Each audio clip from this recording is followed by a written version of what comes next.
ਪੰਜਾਬੀ ਪਿਆਰਿਓ ਜੀਵਨ ਜੋਗਿਓ ਅੱਜ ਕੱਲ੍ਹ ਗਰਮੀ ਦੀ ਲਹਿਰ ਪੰਜਾਬ ਦੇ ਮੈਦਾਨੀ ਇਲਾਕਿਆਂ ਵਿੱਚ ਜ਼ੋਰ ਫੜ ਰਹੀ ਹੈ, ਜਿਹਦੇ ਅਸਰਾਤ ਇਨਸਾਨਾਂ, ਜਾਨਵਰਾਂ ਅਤੇ ਪੰਛੀਆਂ 'ਤੇ ਖਾਸ ਕਰ ਸਾਡੇ ਪਿੰਡਾਂ ਥਾਵਾਂ ਵਿੱਚ ਨਜ਼ਰ ਆਉਣਾ ਵੀ ਸ਼ੁਰੂ ਹੋ ਗਏ।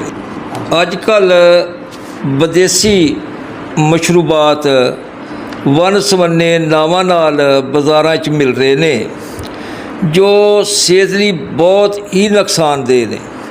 ਸਾਨੂੰ ਚਾਹੀਦਾ ਹੈ ਇਹਨਾਂ ਦੀ ਥਾਂ ਆਪਣੇ ਦੇਸੀ ਮਸ਼ਰੂਬਾਤ ਜਿਵੇਂ ਸੱਤੂ ਦਾ ਸ਼ਰਬਤ, ਸ਼ਿਕੰਜਵੀ, ਦੁੱਧ ਦਹੀਂ ਦੀ ਲੱਸੀ, ਸਰਦਾਈ, ਇਸਮਗੋਲ ਦਾ ਛਿਲਕਾ, ਤੁਖਮਲੰਗੂ ਦੀ ਵਰਤੋਂ ਜ਼ਿਆਦਾ ਤੋਂ ਜ਼ਿਆਦਾ ਕਰੀਏ।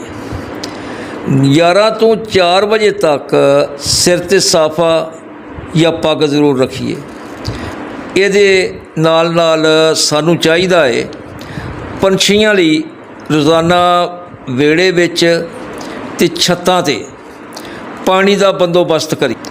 ਚੇਤੇ ਰਵੇ ਸਾਡੇ ਵਲੀ, ਗੌਸ, ਕੁਤਬ, ਅਵਤਾਰ ਅਤੇ ਗੁਰੂ ਸਾਨੂੰ ਇਨਸਾਨਾਂ ਦੇ ਨਾਲ ਨਾਲ ਜਾਨਵਰਾਂ ਅਤੇ ਪੰਛੀਆਂ ਦਾ ਵੀ ਪੂਰਾ ਧਿਆਨ ਰੱਖਣ ਦਾ ਹੁਕਮ ਦੇ ਕੇ ਗਏ ਨੇ, ਔਰ ਉਹਨਾਂ ਖੁਦ ਵੀ ਇਸ 'ਤੇ ਅਮਲ ਕੀਤਾ ਔਰ ਸਾਨੂੰ ਵੀ ਅਮਲ ਕਰਨ ਦਾ ਹੁਕਮ ਦਿੱਤਾ।